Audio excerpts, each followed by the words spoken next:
श्रीमद् भागवत में जड़ भरत जी का वर्णन आता है। उन पर भी वैराग्य का नशा चढ़ा था और वह भी इतना अधिक कि ऐसा प्रतीत होता था मानो उन्होंने शराब पी ली हो। शराब का नशा तामसी होता है, अन्न का राजसी और वैराग्य का सात्विक। जड़ भरत जी वैराग्य एवं उपरामता के नशे में चूर रहते थे। उनकी इस मस्ती को संसार के लोग भला क्या समझें। जिसको जिस वस्तु का कुछ ज्ञान नहीं, कुछ अनुभव नहीं, उसका महत्व वह कैसे आंक सकता है।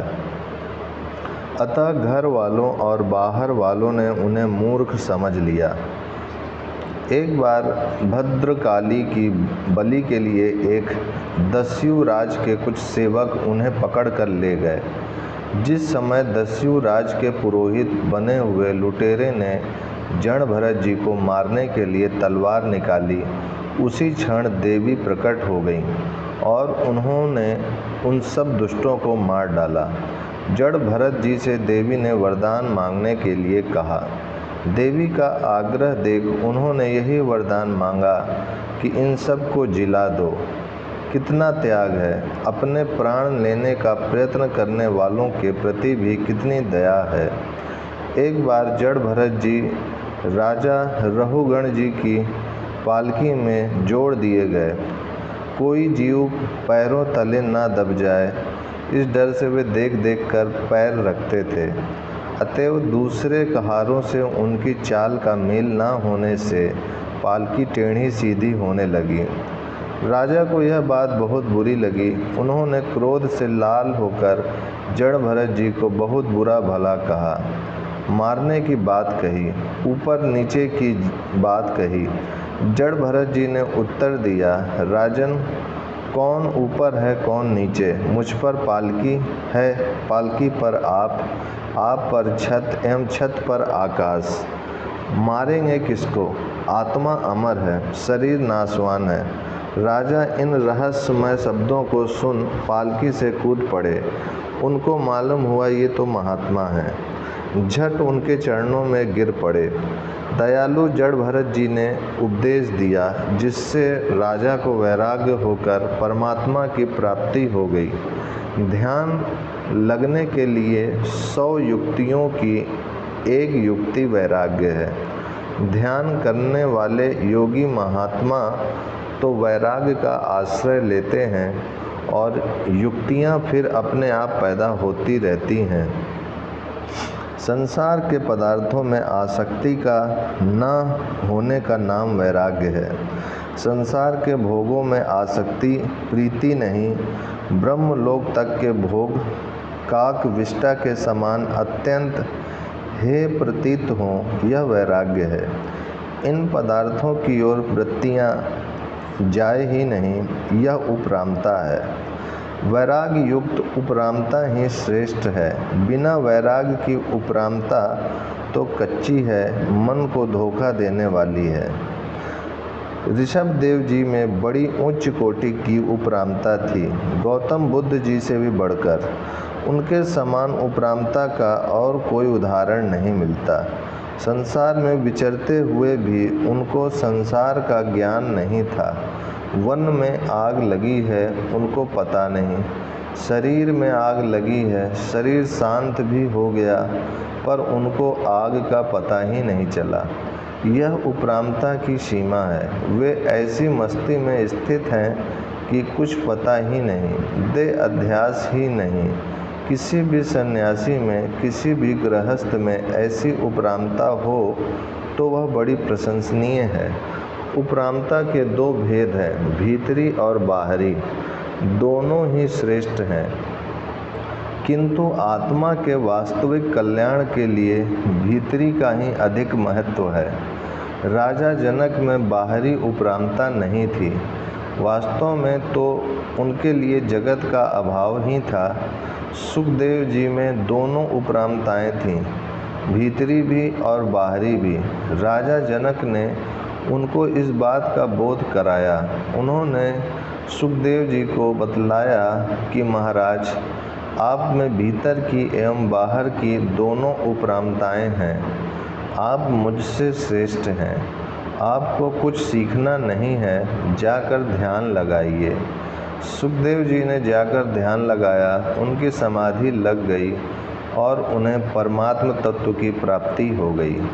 समुद्र में चारों ओर से नदियों का जल गिरता है, परंतु वह गंभीर है, परिपूर्ण है, अचल प्रतिष्ठ है। वह निरंतर नदियों के गिरते रहने से तनिक भी चलायमान नहीं होता, अपनी मर्यादा को नहीं छोड़ता। इसी प्रकार ज्ञानी महात्मा, विरक्त निष्काम पुरुष सदैव अपनी महिमा में परिपूर्ण है। संसार के नाना प्रकार के कोई भी भोग उनके मन को विचलित नहीं कर सकते। संसार के भोग आकर उनको प्राप्त होते हैं और वे उनका यथा योग व्यवहार भी करते हैं, पर उनमें कोई विकार उत्पन्न नहीं होता, उल्टे उन्हें तो शांति प्राप्त होती है। ज्ञानी महात्मा की दृष्टि में संसार का आत्यंतिक अभाव है और संसारी पुरुषों की दृष्टि में परमात्मा का विषयी के मन में यह शंका तो रहती है कि परमात्मा है कि नहीं, परंतु नास्तिक तो कहता है ही नहीं। इसी प्रकार ज्ञानी के लिए संसार है ही नहीं।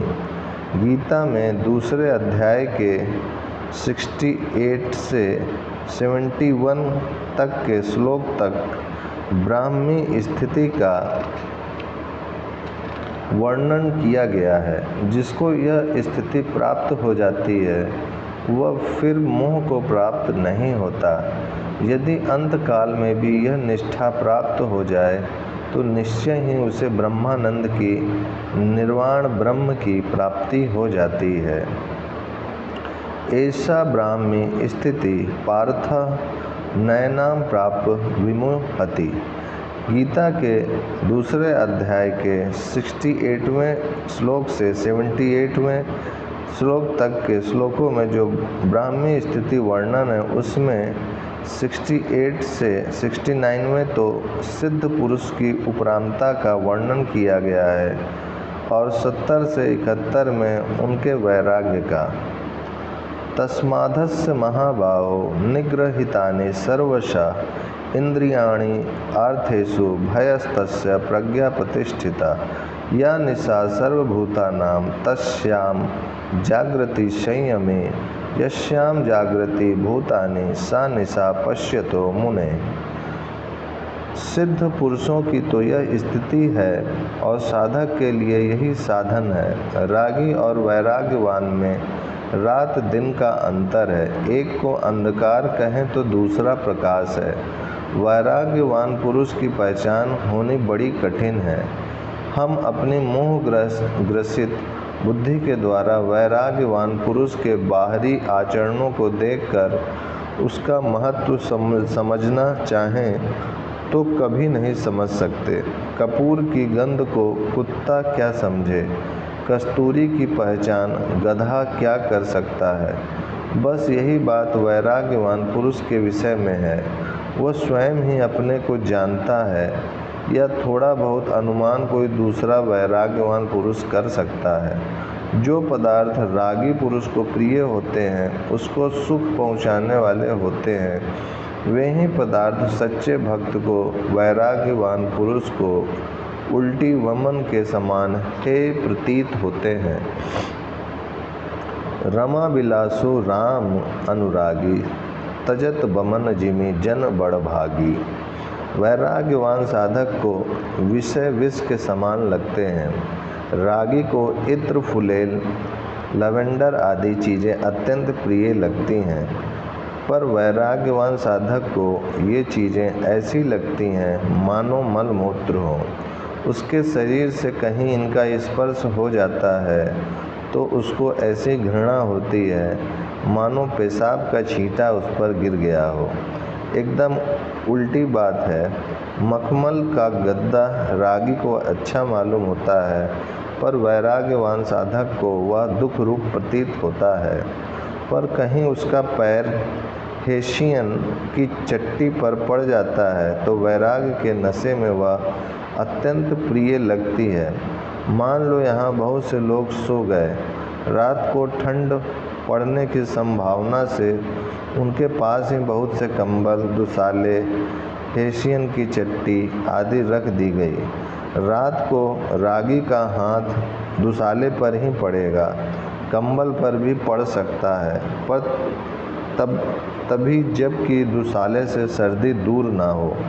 वैराग्यवान साधक का हाथ स्वाभाविक रूप से हेशियन की चट्टी पर ही जाएगा, चाहे जानबूझकर दोनों ऐसा ना करें, परंतु स्वाभाविक रूप से उनके द्वारा ये ही क्रियाएं होंगी।